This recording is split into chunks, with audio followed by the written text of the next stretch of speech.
ছবিখিনি কি হ'ব নহ'ব আমাৰ হাতত এতিয়ালৈ তথ্য নাই। আপোনালোকে 16 তাৰিখ যোৱা নাই বুলি যে একেবাৰে কৈ দিছে, সেইটো আপোনালোকে কি ভাবে? এইটো ৰেলে কি ভাবি কৈছে ক'ব নোৱাৰোঁ। আমি যে আমাৰ যে নোটিছ চাৰ্ভ কৰিছিলে তাত নোটিছ হিচাপত আমাক 16 তাৰিখ পাৰ্চনেল হিয়াৰিং বুলি মাতিছিলে।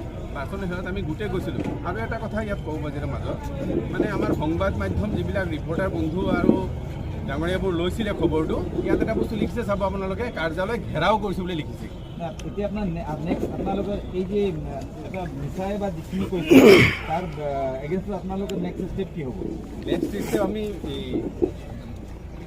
এই কথাখিনি ক'ব অকণমান প্ৰয়োজন আছে। ইয়াত লিখা প্ৰবন্ধখিনি লিখিছে যে মানে আমি ঘেৰাও কৰিছোঁ বুলি। সংবাদ মাধ্যম 3টা পেপাৰত কাটিং আছে। আমি কিন্তু ঘেৰাও কৰা নাই, আমাক মাতা হৈছিলে। আমাক হেয়াৰিঙৰ কাৰণে মাতা হৈছিলে। আমি মানুহ গৈছিলোঁ 1809 ঘৰক হেয়াৰিঙৰ কাৰণে মাতা হৈছিলে। সেই ইমানখিনি মানুহ গোট খালেতো এটা ভিৰ হ'বই। একো ব্যৱস্থা কৰা নাই ৰেলৱে অথৰিটিয়ে। ব্যৱস্থা নকৰাকৈ আমাক প্ৰথমে গেটত সোমাব দিয়া নাছিলে। তেতিয়া আমি নোটিছখিনি দেখালোঁ, তাত যে ছিকিউৰিটি অফিচাৰ আছিলে তেওঁৰ।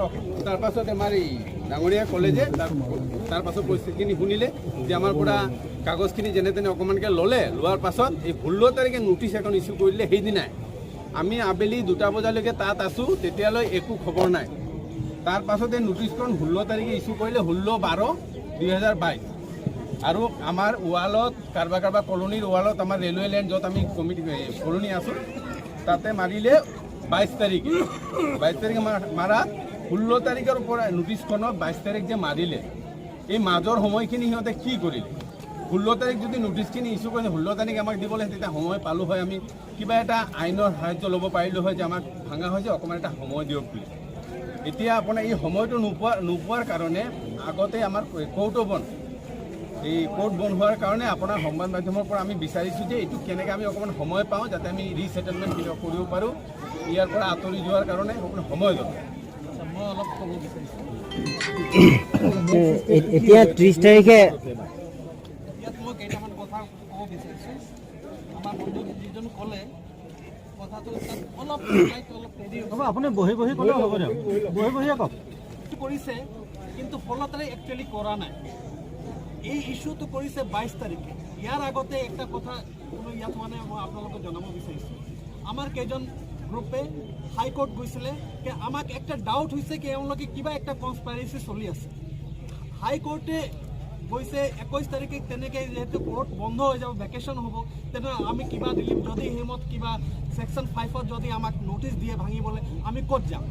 তেতিয়া ৰেলৰ উকিলে কৈছে নাই, এতিয়া আমাৰ কোনো ভাঙাৰ বা এতিয়া নটিছ কোনো ইছ্যু হোৱা নাই। এইটো ইয়াত আপোনালোকে যদি চাই, ইয়াত আপোনালোকে আমি দিব পাৰিম, ইয়াত লিখা আছে 21 তাৰিখে 21 এই যে কোৰ্টৰ ভাৰ্ডিক্ট, তাত হাইকোৰ্টৰ উকিলে কৈছে আমাৰ কোনো হেৰি নাই, প্ৰচেছ নাই। তাৰ পাছতে কোৰ্টে ইয়াত জাজমেণ্ট দিলে কি আপোনালোকে যিটো হিয়াৰিং যিটো আগত কৈছে, আগত যিটো এইটো আপোনালোকে এভৰি পাৰ্চন इंडिविजुअली आप लोग हियरिंग लोगों सभी को आप लोग हियरिंग जो है प्रत्येक आदमी का आप लोग का हियरिंग लेना है। हियरिंग होने के बाद आप लोग प्रत्येक जब नोटिस इशू की जब आप लोग फाइनल जजमेंट जब नोटिस 5 इशू कीजिएगा तो नोटिस सभी के पास में मिलना चाहिए, इंडिविजुअल सबको मिलना चाहिए। यहाँ लिखा है ऐसे, मैं ये पढ़ी दी सु State official may proceed with the matter in accordance with the law, but shall not pass any order without hearing the petitioner or giving them proper opportunity of submitting written reply along with documentary evidence in support of their claim. The decision, if any, taken in the matter shall be communicated in writing to each of the petitioner, whose interest might be affected before taking any further action in the matter. Yet clearly there, কিন্তু এওঁলোকে উকিলে বস্তু নাজানে। এওঁলোকে process যদি 16 তাৰিখে তাৰপিছত ইয়াত কি কৰিলে 22 তাৰিখে নেক্সট দিনা এই আমাৰ আহিবলৈ অলপতো দেৰি লাগে। ইয়াত 22 তাৰিখে এওঁলোকে ইভিনিঙত নটিছ হেং কৰিছে আৰু ডেটটো দিছে 16 তাৰিখৰ। 2 নম্বৰ কথাটো হ'ল আমাৰ যিটো ডাউট আছিলে সেইটো হ'ল এই যে আছে আমাৰ ফাণ্ডামেণ্টেল সবৰ ৰাইট আছে, ফাণ্ডামেণ্টেল ৰাইট। আৰু এওঁলোকে ইয়াত ছেকশ্যন 5ৰ পৰা যেতিয়া নটিছ দিয়া হ'ব তাৰ only within 12 days a person can appeal to the court.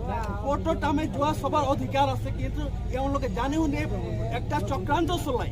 সেইদিনা কি কৰিছে 22 তাৰিখে দিছে কি 23 তাৰিখে কোৰ্ট বন্ধ আৰু 28 তাৰিখে আৰু বেক ডেটৰ পৰা দিছে, যেহেতু মানুহ কোৰ্টত যাম। তাৰ মানে আমাৰ কি ফান্ডামেন্টাল ৰাইটস এওঁলোকে নষ্ট কৰি দিব বিচাৰিছে। আমি ইন্ডিয়ান সিটিজেন নহয় নেকি? এই কথাটো আমি জানিব বিচাৰিছোঁ। আৰু এই কথাটো আমি ইভেন গভৰ্ণমেণ্টৰ পৰা প্ৰধানমন্ত্ৰী চব বিচাৰিছে আমাৰ ফাণ্ডামেণ্টেল ৰাইটছ কিয় ভাঙিব বিচাৰিছে।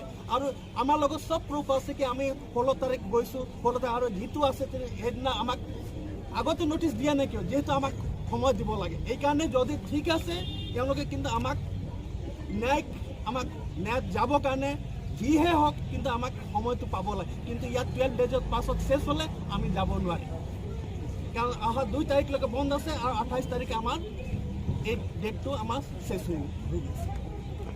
ইয়াত আপোনালোকে চাব পাৰে, ইয়াত লিখা আছে appeals shall live from every order of the state officer made in respect of any public premises under section 5 or section 5b or section 5c or section 7 to appellate officer who shall be the district judge of the district in which the public premises are situated or such judicial officer in that district if of not less than 10 years standing as the district judge may designate in this behalf. ইয়াত যিটো আছে আমি session জাজক session কোর্টতে কৰিব পাৰিম, এইটো কৰিব। আৰু যদি 12 দিন পাৰ হয় তেনে আমি কোনো এপিল কৰিব। তাৰ মানে আমাৰ ফাণ্ডামেণ্টেল ৰাইটটো এইটো চক্ৰান্ত চলাই আমাক কৰিব। এইকাৰণে এইটোৱে আমাৰ